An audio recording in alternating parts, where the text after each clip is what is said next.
কিরে পল্টু, বাড়িতে তো গরম জল নিয়ে এসেছিস কেন? কি করবি? এখনই বলছি।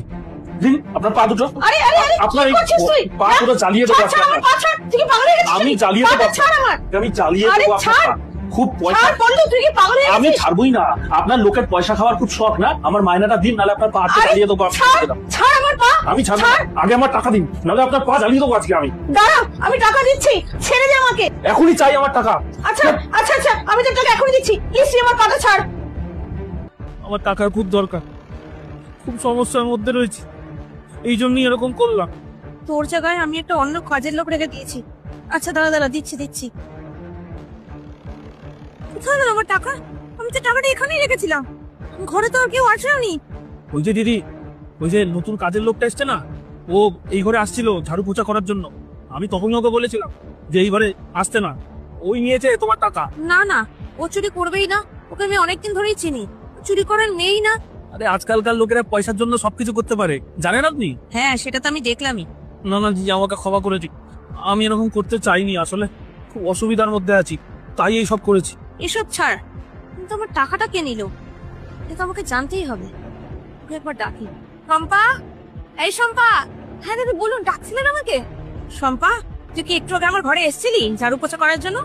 হ্যাঁ দিদি, আমি এসেছিলাম। কেন দিদি, কি হয়েছে? আমি আমার টাকাটা পাচ্ছি না, এই ব্যাগে রেখেছিলাম। তুই দেখেছিস? না দিদি, আমি তো ঝাড়পোছ করার জন্য শুধু এসেছিলাম, আমি তো পরে চলে গেছিলাম। সত্যি কথা বল, এই বাড়িতে কিন্তু আজ পর্যন্ত কোনো চুরি হয়নি। যদি সত্যি কথা না বলিস, আমি কিন্তু পুলিশকে ডাকবো এক্ষুনি। সত্যি দিদি, আমি চুরি করিনি।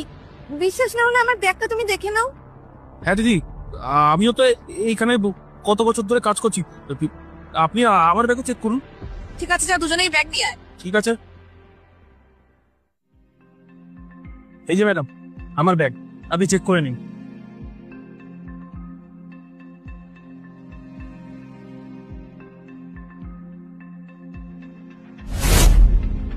এটা কি? আমার ব্যাগে টাকা কোথা থেকে আসলো? সত্যি বলছি ম্যাডাম, মায়ের দিব্যি আমি এই টাকা নিইনি। এই টাকাটা আমি তোর ব্যাগে রেখেছিলাম। আপনি রেখেছিলেন? কিন্তু কেন দিদি? কারণ তুই যখন টাকাটা আমার ব্যাগ থেকে বের করছিলি, আমি সেটা দেখে নিয়েছিলাম। আর শুধু তাই না, তুই এই টাকাটা শম্পার ব্যাগে ঢুকিয়ে দিয়েছিলি। আর তুই কি ভেবেছিলি আমি জানতে পারবো না? তুই যতবারই আমার ব্যাগ থেকে টাকাটা নিয়েছিলি, আমি ততবারই দেখেছি। শুধু তোকে কিছু বলিনি, কেন জানিস? আমি ভেবেছি তোর হয়তো খুব দরকার, তুই হয়তো খুব বিপদে পড়ে টাকাটা নিয়েছিস। সেই জন্য আমি ভেবেছিলাম তোকে সম্মানের সহিত এই বাড়ি থেকে চলে যেতে বলবো। কিন্তু তুই তার যোগ্যই নোস। তুই যেই থালায় খেলি, তুই সেই থালায় ফুটো করলি। ম্যাডাম আমাকে ক্ষমা করে দিন, আমি লোভে এরকম করেছি। চুপচাপ এখান থেকে বেরিয়ে যা, আমাকে পুলিশ ডাকতে বাধ্য করিস না। এরপরে আমি এরকম করবো না।